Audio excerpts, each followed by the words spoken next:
সূর্যগ্রহণের প্রভাব। সূর্যগ্রহণের সময় পরিবেশের উপর সাময়িক প্রভাব পড়ে। আংশিক গ্রহণে অনেকটা সময় জুড়ে চলতে পারে, কিন্তু পূর্ণগ্রাসের সময় এর সময় সূর্য মাত্র কয়েক মিনিটের জন্য সম্পূর্ণ ঢেকে যেতে পারে। পূর্ণগ্রাস সূর্যকালীন সময় হঠাৎ চারদিক অন্ধকার হয়ে যাওয়ার পশু পাখিরা হতচকিত হয়ে যায়।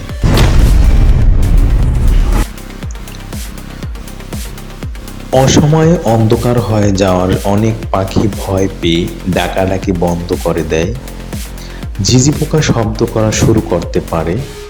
উদ্ভিদের ফুল বুজে যাওয়া শুরু হতে পারে।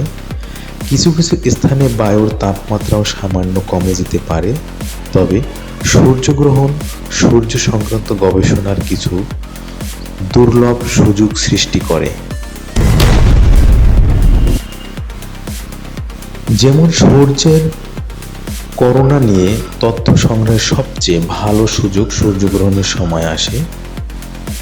পৃথিবীর বায়ুমণ্ডলের বাইরে অবস্থিত হওয়ায় এবং চাঁদ দ্বারা সূর্য ঢেকে যাওয়ার ফলে তখন সূর্যের করোনা পৃথিবী পৃষ্ঠ থেকেই পর্যবেক্ষণ করা যায়।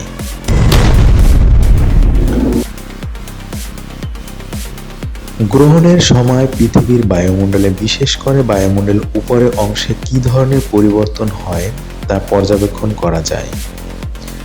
পৃথিবীর বায়ুমণ্ডলের বাইরের অংশে সূর্যের তেজস্ক্রিয় বিকিরণের ফলে বিভিন্ন ধরনের চার্জযুক্ত কণা তৈরি হয়। এই অংশে পৃথিবীর অনেক কৃত্রিম উপগ্রহ অবস্থান করায় তা পর্যবেক্ষণ করা অত্যন্ত গুরুত্বপূর্ণ। সূর্য থেকে অনেক ক্ষতিকর রশ্মি পৃথিবীতে আসে, যার একটি স্বচ্ছ অতিবেগুনি রশ্মি। আমরা যেহেতু অতিবেগুনি রশ্মি দেখতে পাই না, তাই না জেনে তার দিকে তাকিয়ে চোখের ভয়াবহ ক্ষতি করতে পারে।